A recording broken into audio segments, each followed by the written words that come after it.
Bonjour à tous, bonjour Bernard-Henri Lévy. Bonjour. Vous publiez cet esprit du judaïsme dont on dit qu'il fera date, un livre qui fera date. Et vous dites en particulier dans ce livre une chose qui surprend, vous dites qu'en France il n'y a pas de montée de l'antisémitisme. Et pourtant les agressions antisémites se multiplient. Pourquoi est-ce que vous êtes optimiste ? Les agressions se multiplient. On vient de commémorer il y a quelques jours la mort terrible de Ilan Halimi. Mais c'est vrai que je suis optimiste. Parce que des antisémitismes anciens sont morts. Par exemple, l'antisémitisme chrétien. Dans leur grande majorité, les chrétiens, et en particulier les catholiques, ont changé dans leur rapport aux juifs. C'est une révolution énorme. C'est une des rares révolutions du XXe siècle qui est réussie. C'est le jour où les catholiques ont compris que les juifs n'étaient pas leurs pères dans la foi, mais leurs frères dans la foi. Ça a tout changé. Vous citez notamment le pape François. Je cite le pape François, je cite ses prédécesseurs, je cite Vatican II, qui est une révolution extraordinaire, parce que ça a l'air d'une nuance, mais quand vous dites de quelqu'un qu'il est votre père, vous supposez qu'il va mourir et que vous allez recueillir l'héritage, donc vous le condamnez à mort, c'est ce que faisaient autrefois les chrétiens vis-à-vis des juifs. Quand vous dites qu'il est votre frère, c'est très différent. C'est un dialogue d'égal à égal, on ne sait pas qui détient la vérité, c'est un rapport face à face, et c'est cela que dit... Donc ça, c'est une raison. Et l'autre raison pour laquelle je suis optimiste, c'est que si vous comparez avec le passé, les institutions républicaines en France tiennent bon. Les gens ne se rendent pas compte qu'à l'époque des années 30, par exemple, il y avait des dizaines de députés au Parlement qui étaient officiellement antisémites. Il y avait des ministres qui étaient antisémites, il y avait des préfets. Tout cela est impensable. Il y avait même un parti antisémite. Il y avait un parti antisémite, mais le jour, vous savez, Xavier Vallat, celui qui allait devenir bientôt commissaire aux affaires juives dans Paris occupé, il se présente au perchoir de l'Assemblée nationale, dans l'Assemblée du Front populaire. Il se présente au perchoir, la place de Bartholone aujourd'hui. Il ne gagne pas, mais il rassemble sur son nom 150 ou 160 députés.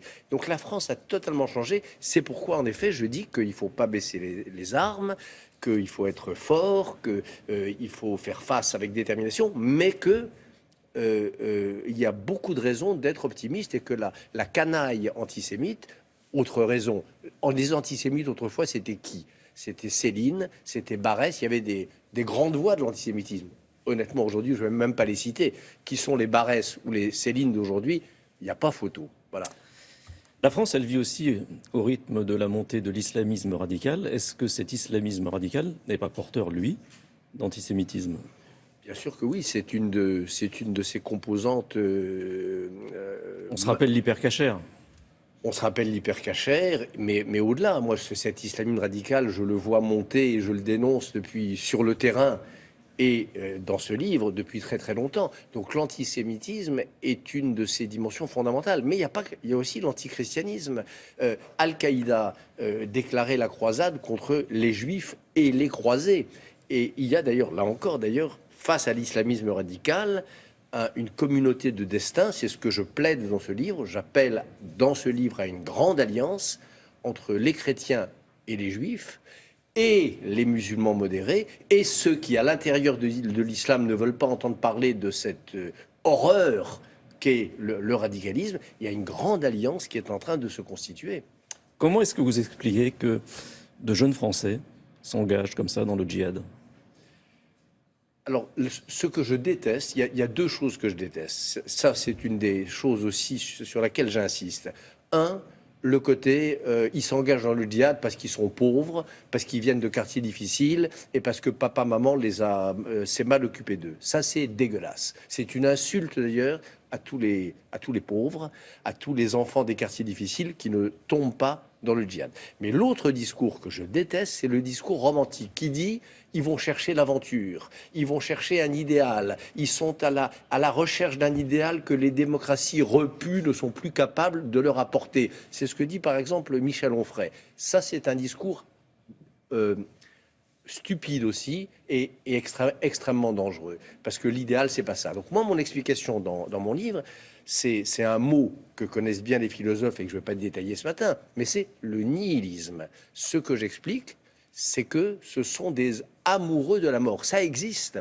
Il y a une passion chez les humains Ça nous paraît bizarre, à vous et moi, et j'espère à la plupart de ceux qui nous écoutent, mais il y a un vrai truc dans le cœur humain qui est l'amour de la mort. Les hommes n'aiment pas tous la vie, les hommes n'aiment pas tous la fraternité. Il y a une passion qui est au cœur sans doute de tous les hommes, mais qui est souvent contenue, qui est l'amour nihiliste du désastre. Alors qu'est-ce que c'est que l'amour du désastre? Ça, c'est une des questions de l'esprit du judaïsme.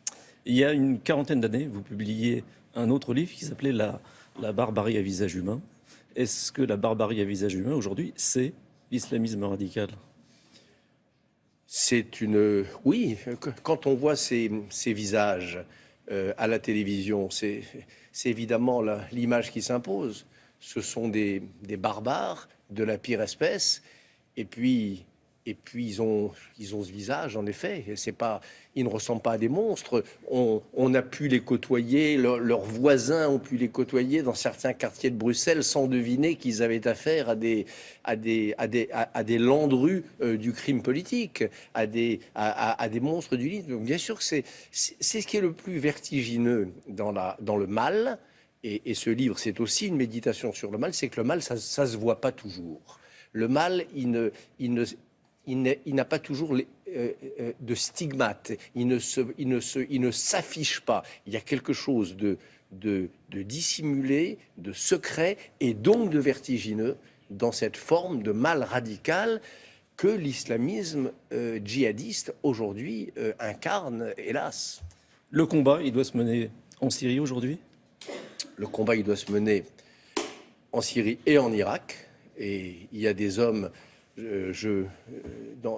dans ce livre, il y a toute une méditation sur Ninive, la Ninive de la Bible. Or, la Ninive de la Bible, c'est la Mossoul. C'est la mauvaise ville. Oui, c'est la Mossoul d'aujourd'hui. Ninive, c'est Mossoul. C'est-à-dire, c'est la capitale de l'État islamique. Et j'étais là au moment où je terminais l'écriture de ce livre. Je le raconte. Je retrouve d'une certaine manière, enfin, j'imagine que je retrouve l'endroit où aurait pu être la cabane de Jonas. Et en effet, quand on est sur le terrain, comme je l'étais donc quand je finissais ce livre, on se rend bien compte que c'est comme dans un cancer, quand on le prend assez tôt. Pour arrêter les métastases, il faut tuer la cellule principale, il faut tuer la cellule maligne qui a explosé dans le reste du corps. Donc le cœur du cancer, il est où? Il est à Mossoul et il est à Raqqa. C'est-à-dire il est à cheval entre la Syrie et l'Irak. Et c'est parce qu'on a laissé grandir ça là-bas qu'on a les métastases et qu'on a les éclats ici, avec les attentats de Paris. Et j'espère que ça s'arrêtera là. Merci, Henri Lévy. William, c'est à vous. Merci, messieurs. Dans quelques instants, avec Yann Lavoie, l'actualité de la haute technologie. Et pourtant, on va vous